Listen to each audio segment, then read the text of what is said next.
అన్నమయ్య జిల్లా మదనపల్లిలో హత్యకు గురైన 7 ఏళ్ల చిన్నారికి అంత్యక్రియలు పూర్తయ్యాయి. కడప జిల్లా వీరబల్లి మండలం రాగిమానుదిన్నిపల్లిలో అశ్రునయనాల మధ్య బాలిక అంత్యక్రియలు పూర్తి చేశారు. చిన్నారికి మాయమాటలు చెప్పి తీసుకెళ్లి అత్యాచారం చేసిన తర్వాత నీటి డ్రమ్లో ముంచి చంపేశాడు సైకో కులవర్ధన్. నిందితుడిని పట్టుకునేందుకు పోలీసులు గాలిస్తున్న సమయంలోనే కురబులకోట మండలంలోని కనసానివారిపల్లి చెరువులో శవమై కనిపించాడు కులవర్ధన్.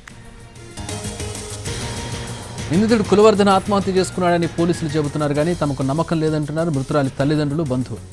తమకు మృతదేహాన్ని చూపిస్తేనే కానీ చనిపోయింది కులవర్ధనో కాదో చెబుతామంటున్నారు.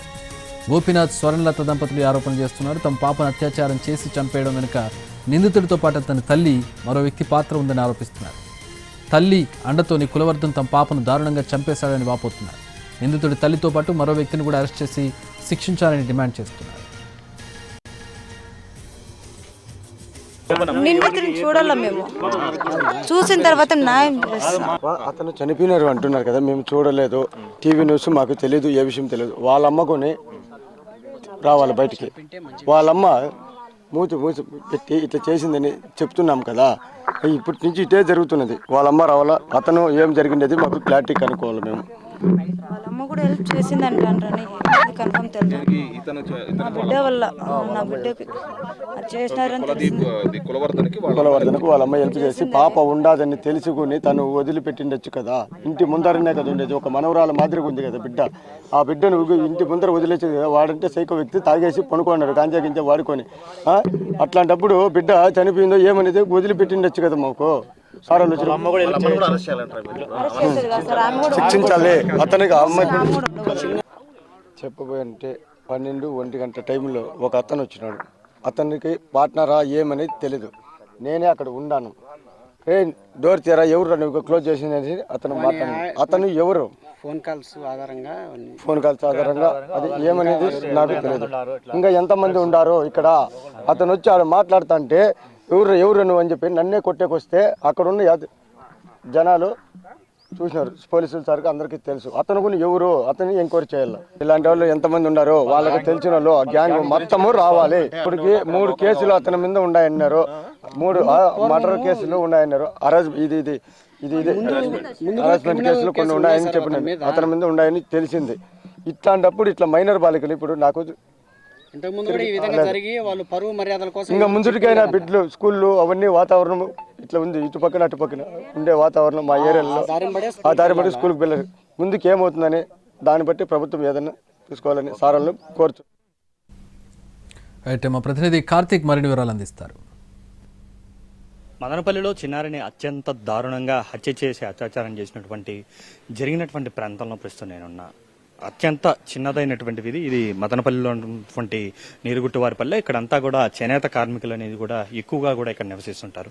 అలా నివసిస్తున్నటువంటి కుటుంబమే ఇక్కడ మనకు కనబడుతున్నటువంటి గోపీనాథ్కి సంబంధించినటువంటి కుటుంబం. ఇక్కడే మొన్న సాయంత్రం 4:30 గంటల ప్రాంతంలో ఇంటి వద్ద ఈ ప్రాంతంలో ఇక్కడే చిన్నారి ఆడుకుంటూ ఉంది. ఇదే ప్రాంతంలో చిన్నారి ఆడుకుంటూ ఉండగా ఇక్కడ ఎదురుగా మనకు కనబడుతున్నటువంటి ఆ 2 ఇళ్లలో కూడా ఎవరైతే సైకోగా చెప్తున్నటువంటి కులవర్ధన్ ఉన్నాడు నేరుగా ఇక్కడికి రావడం, పాప ఆడుకుంటూ ఉంటే పాప నీకు బరువులు కొనిస్తానంటూ చెప్పి మాయమాటలు చెప్పి నేరుగా తీసుకుని రావడం కూడా జరిగింది. అయితే ఆ సమయంలో అత్యంత చిన్నగా ఉన్నటువంటి ఈ వీధిలో ఎవరూ కూడా లేనటువంటి పరిస్థితి. ఎందుకంటే సాయంత్రం 4:30 గంటల ప్రాంతంలో ఎవరు కూడా ఇక్కడ పెద్దగా యాక్టివిటీ ఉండదు, అందరూ కూడా చేనేత మార్గం నేసేటువంటి పరిస్థితి ఉంటుంది కాబట్టి అక్కడ ఎవరూ లేనటువంటి పరిస్థితి. సో ఇలాగ చిన్నారిని తీసుకొచ్చినటువంటి నిందితుడు నేరుగా చిన్నారిని తీసుకుని వెళ్ళాడు. లోపల బొరుగులు ఉన్నాయి, రూమ్ లోపల బొరుగులు ఉంది, నీకు కావాల్సింది లోపలే ఉంది, సో నీకు ఇస్తానంటూ కూడా నేరుగా అక్కడే ఉన్నటువంటి ఆ రూమ్ లోకి తీసుకెళ్లడం కూడా జరిగింది. 2-250-39 అనేటువంటి ఈ బోర్డు నెంబర్ గల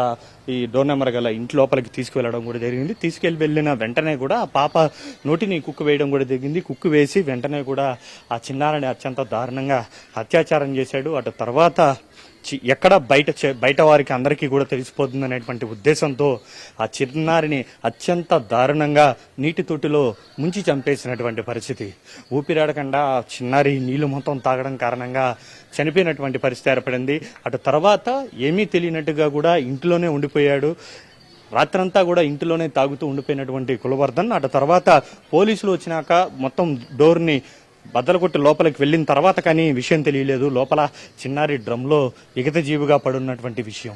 సో అటు తర్వాత చిన్నారిని బయటికి తీసుకొని చిన్నారిని పోస్టుమార్టం నిమిత్తం తరలిద్దాం అనుకున్నప్పటికీ కూడా ఇక్కడ ఎవరూ కూడా అంగీకరించలేదు. మొత్తం పెద్ద ఎత్తున ఇక్కడ ఉన్నటువంటి వారందరూ కూడా అడ్డుకునేటువంటి ప్రయత్నం చేశారు.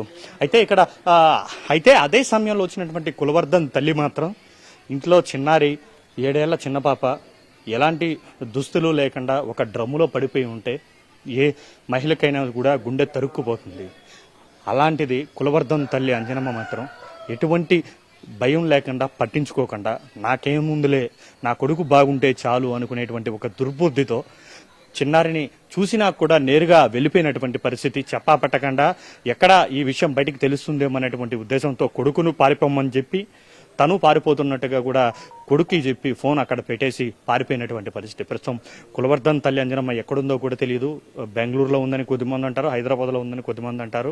సో పారిపోయినటువంటి పరిస్థితి. అన్నీ తెలిసే ఆమె పారిపోయిందని మాత్రం చిన్నారి తల్లిదండ్రులు ఆరోపిస్తున్నారు. కులవర్ధనే కాదు, కులవర్ధన్తో పాటు పక్కన ఉన్నటువంటి మరో స్నేహితుడు కూడా ఈ ఘటనకు కారణం. నేను వెళ్ళి అడిగితే తనను దాడి చేయడానికి కులవర్ధన్తో పాటు అతని స్నేహితులు ఆ గంజాయి గ్యాంగ్ యత్నించిందంటూ కూడా చిన్నారి తల్లిదండ్రులు ఆరోపించినటువంటి పరిస్థితి. సో ఈ నేపథ్యంలో పోలీసులు మరింత లోతుగా ఈ విషయం మీద దృష్టి పెట్టాలి. ఈ హత్యకు కారణం కులదీప్తో పాటు ఆమె తల్లి కూడా ఉందని చెప్పితే ఏదైతే చిన్నారి తల్లిదండ్రులు చెప్పినటువంటి నేపథ్యంలో ఆ దిశగా కూడా దర్యాప్తు చేయాలనేటువంటి డిమాండ్ అయితే చిన్నారి కుటుంబ సభ్యుల నుంచి వస్తున్నటువంటి నేపథ్యంలో దర్యాప్తు ఎలా కొనసాగుతుందనేది కూడా చాలా ఆసక్తికరంగా మారింది. ఓవైపు పోలీసులు పరారీలో ఉన్నటువంటి కులదీప్ను వెతుకున్నటువంటి క్రమంలోనే అతను చెరువులో ఆత్మహత్య చేసుకుని చనిపోయినటువంటి పరిస్థితి. ఒక రకంగా మదనపల్లి లాంటి ప్రశాంతమైనటువంటి వాతావరణంలో చిన్నపిల్ల ఇంటి దగ్గర ఆడుకుంటున్నటువంటి పాపకు ఆశ చూపించి లోపలికి తీసుకెళ్లి అత్యంత పాశవికంగా అత్యాచారం చేసి హత్య చేయడంపై మాత్రం ఒక్కసారిగా కూడా మదనపల్లి పట్టణం ఉలిక్కి పడింది, కన్నీటి పర్యంతమైంది. అందుకే 12 గంటల పాటు రోడ్డు మీద ఎండ వచ్చినప్పటికీ కూడా ఏమాత్రం భయపడకుండా తెల్లారి నుంచి రాత్రి వరకు కూడా ఆ సైకోను ఎన్కౌంటర్ చేయాలి, ఆ రాక్షసుడిని చంపాలంటూ కూడా పెద్ద ఎత్తున చిన్నారి కుటుంబానికి మద్దతుగా నిలిచినటువంటి పరిస్థితి ఏర్పడింది. సో అయితే దేవుడైతే శిక్ష చేశాడో అతను ఆత్మహత్య చేసుకోవడం కూడా జరిగింది. అయితే తదుపరి విచారణ కూడా కొనసాగించాలి. వారి తల్లి పాత్రను, అతని స్నేహితుల పాత్రను కూడా వెలికి తీయాలంటూ మాత్రం చిన్నారి కుటుంబ సభ్యులైతే డిమాండ్ చేస్తున్నటువంటి పరిస్థితి. కెమెరా పర్సన్ మనీతో కార్తిక్ ఎన్టీవీ, మదనపల్లి నుండి.